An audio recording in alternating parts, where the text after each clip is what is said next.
ಧರ್ಮಸ್ಥಳ ಶ್ರೀರಾಮ ಕ್ಷೇತ್ರದಲ್ಲಿ ಜುಲೈ 24 ಗುರುಪೂರ್ಣಿಮೆ ದಿನದಂದು ಶ್ರೀ ಬ್ರಹ್ಮಾನಂದ ಸರಸ್ವತಿ ಸ್ವಾಮೀಜಿಗಳ ಚಾತುರ್ಮಾಸ ಕಾರ್ಯಕ್ರಮ ಆರಂಭವಾಗಲಿದ್ದು ಭಟ್ಕಳ ತಾಲೂಕಿನ ಭಕ್ತರು ಹೆಚ್ಚಿನ ಸಂಖ್ಯೆಯಲ್ಲಿ ಪಾಲ್ಗೊಳ್ಳಲಿದ್ದಾರೆ ಎಂದು ನಿಚ್ಚಲಮಕ್ಕಿ ಶ್ರೀ ವೆಂಕಟರಮಣ ದೇವಸ್ಥಾನದ ಆಡಳಿತ ಮಂಡಳಿಯ ಅಧ್ಯಕ್ಷ ಕೃಷ್ಣ ನಾಯ್ಕ್ ಹೇಳಿದರು.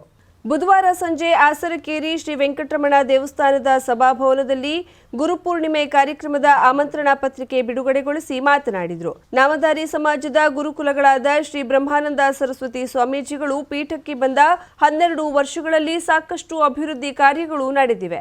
ಸ್ವಾಮೀಜಿಗಳು ದೇಶದ ಉದ್ದಗಲಗಳಲ್ಲಿ ಹಲವು ಮಠಗಳನ್ನು ಸ್ಥಾಪಿಸಿ ಹಿಂದುಳಿದ ವರ್ಗಗಳಲ್ಲಿ ಧಾರ್ಮಿಕ ಭಾವನೆಗಳನ್ನು ಹೆಚ್ಚಿಸಿದ್ದಾರೆ.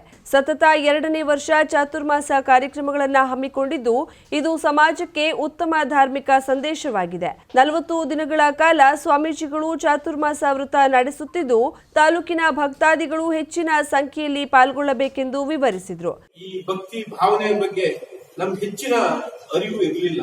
ನಾವು ದೇವಸ್ಥಾನಕ್ಕೆ ಹೋದ್ವಿ, ಹಣ್ಣುಕಾಯಿ ಕೊಟ್ವಿ, ಕಾಣಿಕೆ ಹಾಕಿದ್ವಿ, ಇದನ್ನೇ ಮಾಡ್ಕೊಂಡಿದ್ದವರು ವಿನ ಆದ್ರೆ ಮೂಲತಃವಾಗಿ ಈ ಧಾರ್ಮಿಕವಾಗಿ ನಾವು ಆ ಮೇಲ್ ದರ್ಜೆಗೆ ನಾವು ಯಾವತ್ತೂ ಏರದೆ ಅಂತ ಒಂದು ಸಮಾಜ. ಇಂಥ ಸಂದರ್ಭದಲ್ಲಿ ನಮ್ಮ ಗುರುಗಳಾದಂತ ಬ್ರಹ್ಮಾನಂದ ಸರಸ್ವತಿ ಅವರು ಈ ಗುರುವಿನ ದರ್ಶನಕ್ಕಾಗಿ ಈ 40 ದಿವಸ ಚಾತುರ್ಮಾಸವನ್ನ ದೇವರಗುಡ್ಡದಲ್ಲಿ ಆಚರಣೆಯನ್ನ ಮಾಡ್ತಾ ಇದ್ದಾರೆ.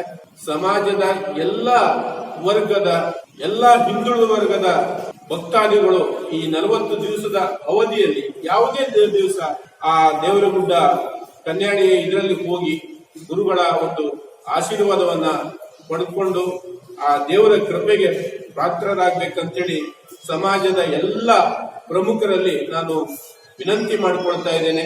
ಅದೇ ರೀತಿ 24ರಂದು ನಡೆಯುವಂತ ಈ ಚಾತುರ್ಮಾಸ ಆರಂಭ ದಿನವೇ ಅನ್ನಛತ್ರನೂ ಸಹ ಅಲ್ಲಿ ಉದ್ಘಾಟನೆ ಶಿಲಾನ್ಯಾಸ ಆಗ್ತಾ ಇದೆ. ಆ ಕಾರ್ಯಕ್ರಮಕ್ಕೂ ಸಮಾಜದ ಎಲ್ಲ ಪ್ರಮುಖರು ಹೆಚ್ಚಿನ ರೀತಿಯಲ್ಲಿ ಆಗಮಿಸಬೇಕು ಅಂತೇಳಿ ಈ ಸಂದರ್ಭದಲ್ಲಿ ಪ್ರಮುಖರಾದ ಜೆಡಿ ನಾಯ್ಕ್, ದೇವಸ್ಥಾನದ ಆಡಳಿತ ಮಂಡಳಿಯ ಸದಸ್ಯರಾದ ಭವಾನಿ ಶಂಕರ್ ನಾಯ್ಕ್, ಎಂಕೆ ನಾಯ್ಕ್, ರಾಘವೇಂದ್ರ ನಾಯ್ಕ್, ಶಿವರಾಮ್ ನಾಯ್ಕ್, ಸುರೇಶ್ ನಾಯ್ಕ್, ಶ್ರೀರಾಮ ಕ್ಷೇತ್ರ ಸೇವಾ ಸಮಿತಿಯ ವಿನಾಯಕ್ ನಾಯ್ಕ್, ಕೆಆರ್ ನಾಯ್ಕ್, ಗಣಪತಿ ನಾಯ್ಕ್, ಮಾಸ್ತಪ್ಪ ನಾಯ್ಕ್, ಮೋಹನ್ ನಾಯ್ಕ್, ಶಾಂತಾರಾಮ್ ನಾಯ್ಕ್ ಉಪಸ್ಥಿತರಿದ್ದರು.